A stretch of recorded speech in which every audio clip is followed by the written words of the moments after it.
추석 연휴 첫날 한꺼번에 몰려든 귀성 차량들로 전북 지역 고속도로가 극심한 정체를 빚었다가 현재 원활한 소통을 보이고 있습니다. 추석인 내일 오후부터 귀경길에 오른 차량들로 다시 정체가 예상됩니다. 역과 터미널은 하루 종일 설레는 마음으로 한 걸음에 달려온 귀성객들로 북적였고 고향집에서는 차례 음식 준비로 분주했습니다. 완주 지역 농민들이 자신의 농산물로 가공식품을 만들어서 내다파는 거점 가공센터가 운영되고 있습니다. 농산물로 팔 때보다 많은 부가가치를 얻을 수 있고 판매처인 로컬푸드도 판매 품목이 다양해져서 서로에게 큰 도움이 되고 있습니다.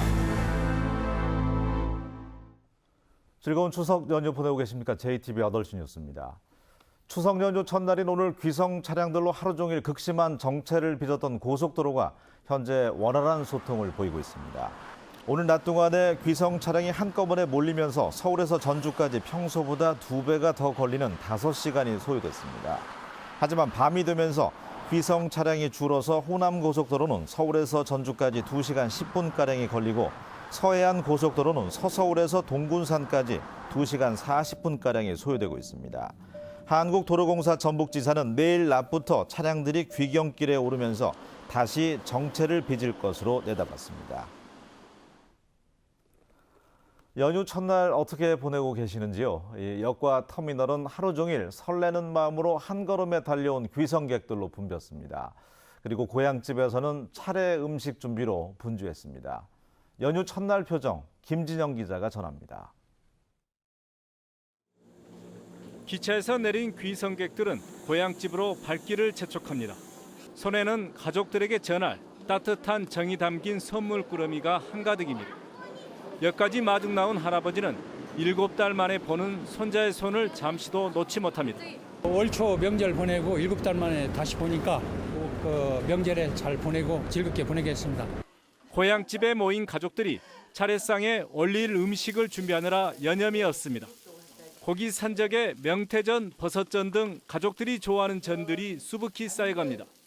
시어머니와 며느리는 이하이꽃을 피우며 음식 준비해서 오는 피곤함을 잠시 잊습니다.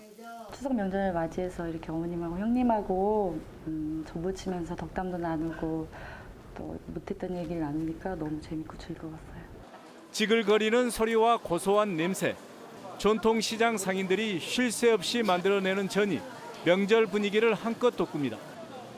명절 음식 장보기에 나선 시민들은 두 손이 모자랍니다. 어머니는 가족들에게 음식을 해 먹일 생각에 벌써 배가 부릅니다. 떡, 배, 사과. 누가 좋아하는 거예요? 손자가 좋아해요. 오늘 이렇게 많이 샀는데요. 우리 손자들 오늘 잘 먹었으면 좋겠습니다. 그동안 보고 싶었던 가족과 오랜만에 한자리에 모인 추석 명절 첫 연휴. 서로를 생각하는 따뜻한 정이 넘쳐나는 하루였습니다. JTBC 뉴스 김진영입니다. 완주 지역에는 농민들이 자신의 농산물로 직접 가공식품을 만들어서 내다 팔 수 있는 거점 가공센터가 운영되고 있습니다.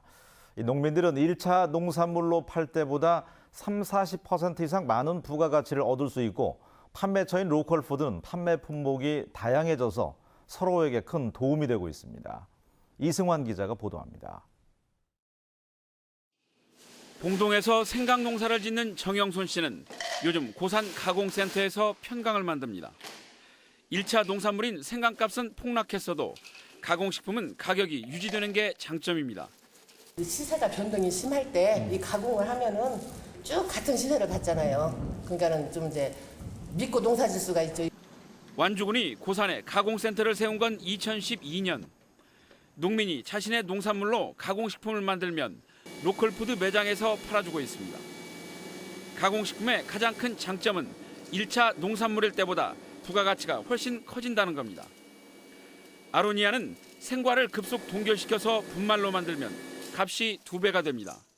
가공 비용이나 그리고 포장재, 수수료, 인건비를 빼고라도 50% 이상 수익이 된다고 봅니다.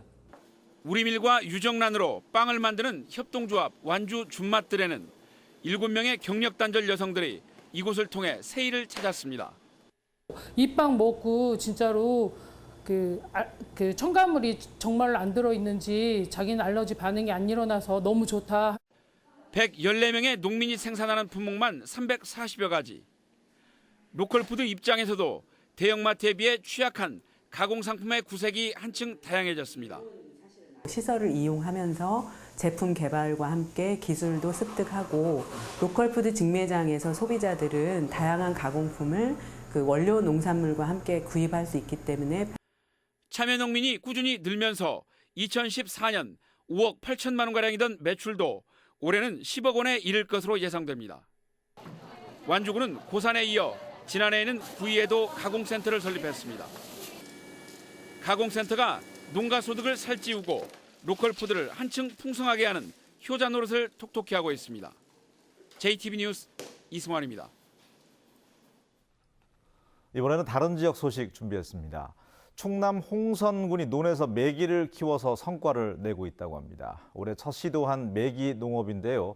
잡초도 솎아내고 수익도 올리고 있습니다. TJB 조상환 기자입니다. 벼가 익어가는 논 한쪽에 수로와 둔벙에 메기가 가득합니다. 지난 6월 모내기 직후 약 5cm 크기의 메기를 넣었는데 석 달 만에 20cm 크기로 자랐습니다. 메기들이 벼에 붙어있는 물벼룩이나 수생곤충을 잡아먹을 뿐 사람이 먹이를 주는 것은 최소화해서 자연산 메기로 키웠습니다. 또 활동성이 뛰어난 메기들이 곤충을 잡아먹는 과정에서 물을 탁하게 만들어 잡초가 자라는 걸 방해하는 효과도 농사에 이용했습니다. 제 뒤로 보이는 이쪽 논에는 피가 이렇게 잔뜩 올라왔지만 이 앞쪽 메기 농법을 채택한 논은 아주 깨끗해서 메기가 잡초를 솎아내는 것도 입증해냈습니다. 바로 위쪽 논은 우렁이와 미꾸라지 농법을 채택했습니다. 여기도 같은 시기에 미꾸라지 치어 50kg을 넣었는데 비교적 잘 자라 쌀 농사만큼 소득이 기대되고 있습니다. 처음에 시작은 순환의 농법으로 지금 시작했거든요. 그래서 물도 좋아지고 벼도 좋아지고 거기다 이제 민물어종을 넣는데 결국에 가서는 올해 해보니까 벼의 수확이 민물어종에서 거의 같이 나오는 것 같아요. 적절한 폭과 깊이의 수로와 둔벙을 마련하고 무엇보다 적정량의 메기를 유지한 것이 성공 비결로 내년에는 시범 지역을 3헥타로 확대할 방침입니다. 저희들 올해 처음으로 메기 농법을 시도했습니다. 근데 성과가 아주 좋기 때문에 충남도 협의해서 농가 보급을 하도록 하겠습니다. 홍성 문당마을에서 올해 첫 시도한 메기 농법은 2, 3년 후쯤 오리 농법과 우렁이 농법을 대체해 전국으로 보급될 전망입니다. TJB 조상환입니다. 지난해 전주 한옥마을을 찾은 방문객들은 전북도민이 가장 많았고 이어서 서울과 경기도 순으로 나타났습니다. 전라북도가 지난해 전주 한옥마을을 찾은 관광객 960만 명을 빅데이터로 조사한 결과 전북도민이 304만 명으로 가장 많았고 서울이 158만 명, 경기도가 144만 명으로 뒤를 이었습니다. 반면 부산과 대구에서 온 관광객은 각각 30만 명 이하로 집계됐습니다. 새만금 개발청이 삼성의 새만금 투자를 이끌어내기 위해서 전라북도와 정부, 삼성그룹이 참여하는 이른바 3자 협의체 구성을 제안했지만 전라북도가 부정적인 입장을 드러냈습니다. 전라북도는 협의체가 중요한 게 아니고 삼성이 구체적인 투자 계획을 내놓는 게 중요하다고 밝혔습니다. 전라북도는 3자 협의체가 자칫 시간만 끌 수 있다며 먼저 삼성의 투자 계획을 이끌어낸 뒤에 나중에 협의체를 운영하는 게 맞다고 설명했습니다. 전북연구개발특구 안에서 일정 기간 세금을 면제받고 사업비를 지원받는 연구소 기업이 잇따라 설립되고 있습니다. 전북연구개발특구 본부에 따르면 지난해 11월 전북연구개발특구 출범 이후 지금까지 12개의 연구소 기업이 설립됐습니다. 전북보다 3, 4년 빨리 연구개발특구로 지정된 광주와 대구 등에서는 2년 차까지 연구소 기업 설립이 한두 개에 불과했습니다. 전북연구개발특구 본부는 오는 2020년까지 연구소 기업 100개와 첨단 기술 기업 30개를 설립해서 전북의 산업 구조를 고도화할 예정입니다. 전주시가 연말까지 보훈회관을 만듭니다. 전주시는 경원동의 4층짜리 건물을 보훈회관용으로 사들였으며 다음 달부터 리모델링 공사에 들어가서 연말까지 끝내기로 했습니다. 전주시 보훈회관에서는 9개 단체의 사무실과 편의실 등을 갖추게 됩니다.